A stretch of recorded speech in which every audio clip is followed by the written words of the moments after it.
Saya itu sepertinya dipersiapkan sebagai putra mahkota ya. Oh, ini di peradaban lain. Peradaban lain. Oh, Ada transisi ya, kadang-kadang saya itu ada di bagian perairan.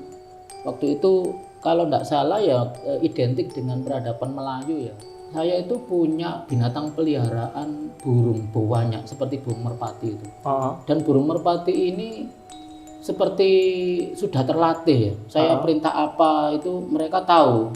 Jadi saya tidak perlu berteriak ya. Saya membatin apa gitu, berkata dalam hati apa itu. Burung-burung dara itu sudah membuat satu apa ya pergerakan gitu intinya. Waktu itu saya sempat putus asa karena dokter itu kelihatannya juga pesimis. Saya sempat nguping ya, ini kok nggak bisa bernafas sendiri ya ini ya. Dan lemah pernapasannya. jangan berani sendirian.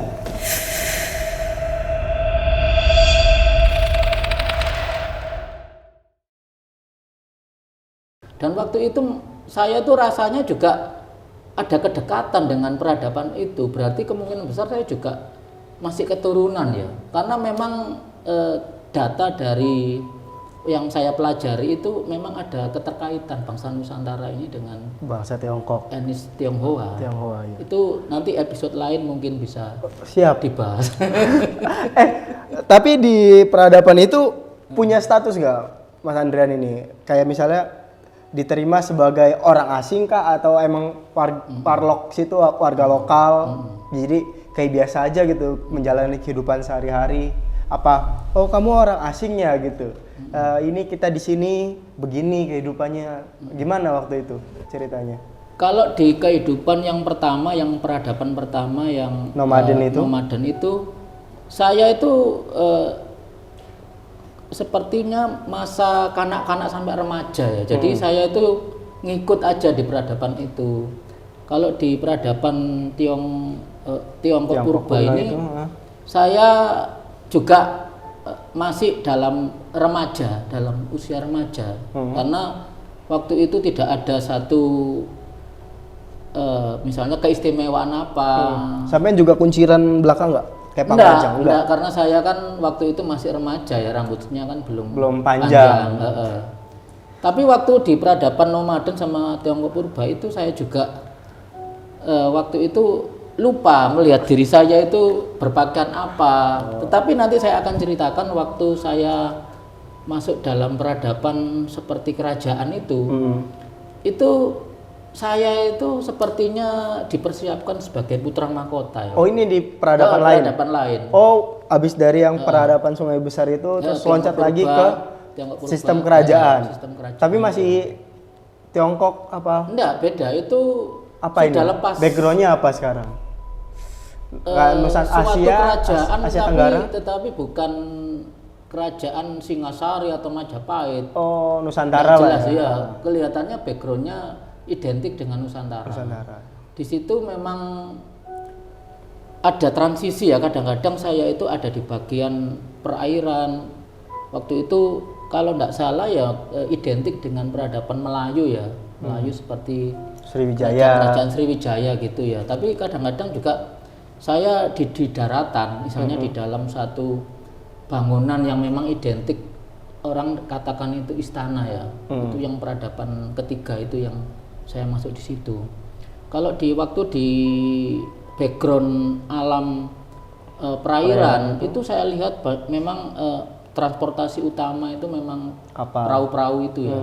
Perahu-perahu, bahkan mohon maaf orang misalnya anak muda berpacaran itu juga di perahu itu, di perahu. Jadi sudah ada seperti yang pacaran gini. Ya iya, dari zaman dulu tuh pacaran bahkan, udah ada ya? Mungkin waktu itu saya hidup usia lebih agak ini ya, agak dewasa lah.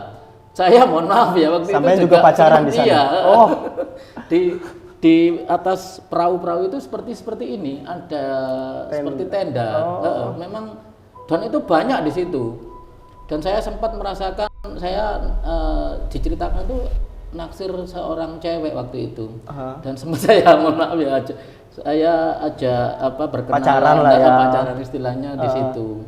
Dan sampai kita naik keliling dengan perahu itu. Dan itu berlanjut ya, ketika itu saya rasakan keluarga saya waktu di peradaban itu seolah-olah menjodohkan saya dengan seorang. Tapi konsep pacaran di perahu itu lumayan loh, bisa itu dipakai di peradaban hari ini.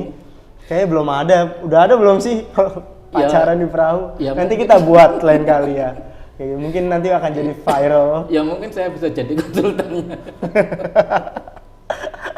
Terus akhirnya menikah lah. Bukan. Pacaran. Saya nggak dinikahin habis dipacaran. Saya enggak di dalam peradaban itu saya justru enggak menikah sama yang cinta sejati saya yang berpacaran di perahu. Karena peradaban itu sudah ada tradisi perjodohan antara sama-sama keturunan istana ya. Itu seperti dijodohkan waktu itu, dan pestanya ya lumayan besar-besaran saya rasakan di situ. Saya disediakan seperti mahkota, terus baju yang khusus untuk keluarga-keluarga istilahnya bangsawan gitu ya. Sampai saya waktu itu ini ada hal yang unik. Saya itu punya binatang peliharaan burung banyak seperti burung merpati itu. Dan burung merpati ini seperti sudah terlatih ya. Saya perintah apa itu mereka tahu. Jadi saya tidak perlu berteriak ya. Saya membatin apa gitu, berkata dalam hati apa itu. Burung-burung dara itu sudah membuat satu pergerakan gitu intinya. Misalnya waktu saya akan jatuh, itu burung dara itu menaungi saya sehingga saya diangkat. Sampai di kerajaan itu jadi pengendali burung dara. Iya, saya punya hewan peliharaan itu. Saya juga bingung selama ini sampai sebesar ini saya tidak pernah melihara burung dara. Iya, ini sungguh nyata yang saya rasakan. Dan memang waktu itu akhirnya singkat cerita saya dijodohkan oleh keluarga saya seperti itu. Dan ini aneh juga ya, ini bisa beralih lagi ke peradaban yang lain. Itu saya tinggal di peradaban itu. Nanti berapa kali peradaban sih kira-kira? Tadi kan sudah nomaden. Iya, banyak sekali loh. Purba. Terus yang seperti kerajaan Sriwijaya itu yang. Terus ini ada satu. Saya sengaja nggak mau nyebutkan ya. Saya itu masuk ke dalam satu peradaban zamannya era presiden yang berkuasa paling lama ya. Iya. Saya nggak mau sebutkan ya. Oh, makin maju lagi lah ya. Iya. Era kemerdekaan lah ini. Saya ini dari silsilah itu sebenarnya nggak ada silsilah keturunan segaris dengan beliaunya, karena memang kalau saya lacak itu istri beliau ini ada dari Trah Mangkunegaran ya, dari Pangeran Sambernyowo kalau kita buka data-data sejarah itu. Tapi waktu itu saya rasakan itu kok bertemu, bahkan beliau itu dengan saya itu seperti saudara dekat gitu loh.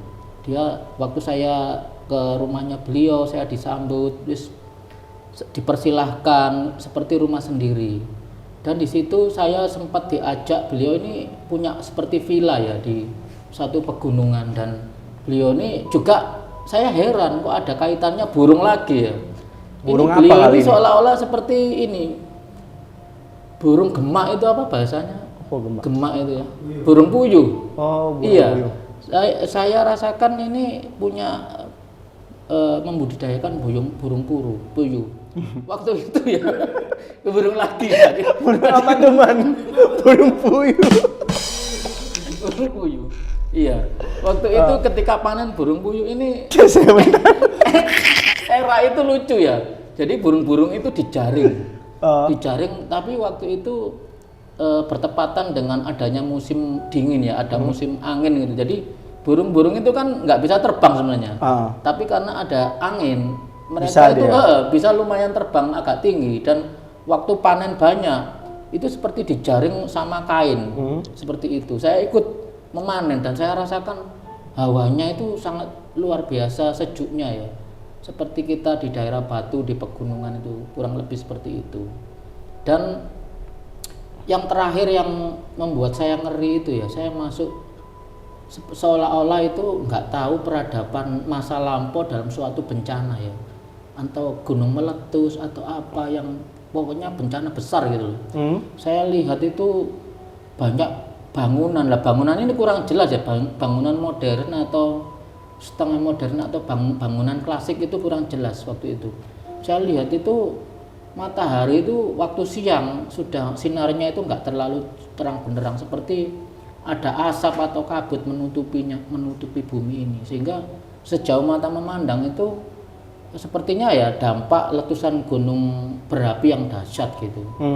Itu yang paling saya sampai sekarang tanda tanya, itu di masa lampau atau itu dejavu saya, tiket wisata saya di alam dimensi lain itu masa mendatang atau bagaimana? Oh kan kayak persepsi kita kan dari nomaden ke kerajaan modern, terus ke pemerintahan, terus akhirnya itu mungkin terjadi di masa depan. Tapi kan nggak ada yang tahu ya itu apa gitu.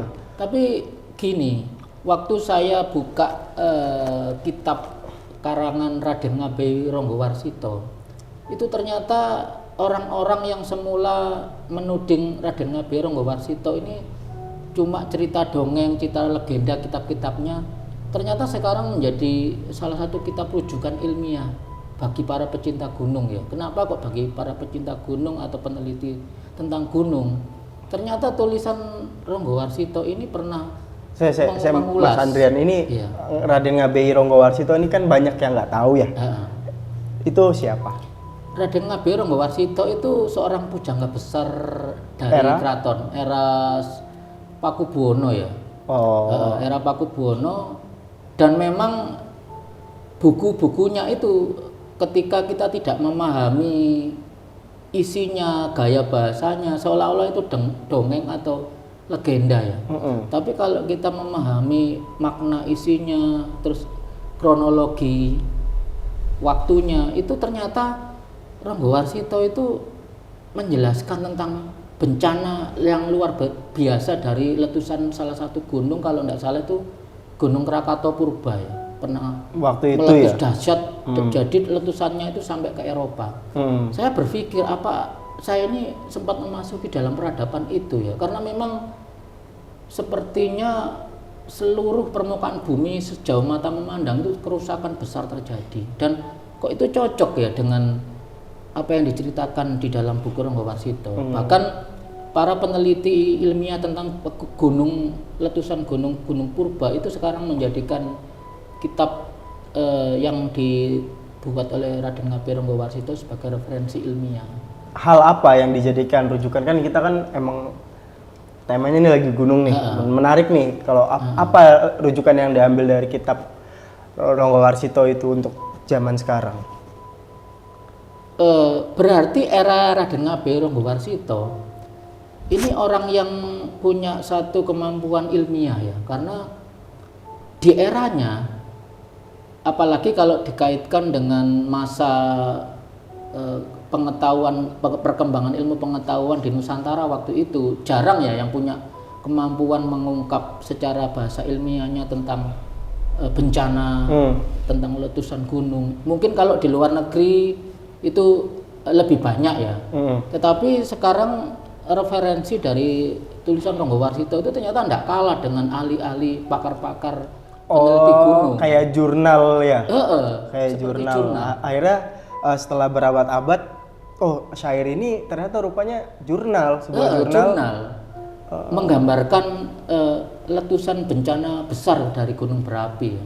Tapi emang orang-orang zaman dulu tuh keren-keren sih ya, kayak Raden Ngabei Ronggowarsito, kayak Raden Joyoboyo, kayak tulisan-tulisannya tuh atau sering disebut ramalan-ramalannya tuh ya terbukti, suka nggak suka ya akhirnya terbukti sampai saat ini. Betul. Makanya kaitannya dengan waktu saya ke peradaban seperti bencana itu kelihatannya ya kok ada kaitannya ya dengan bencana alam yang ditulis di kitabnya Raden Ngabei Ronggowarsito.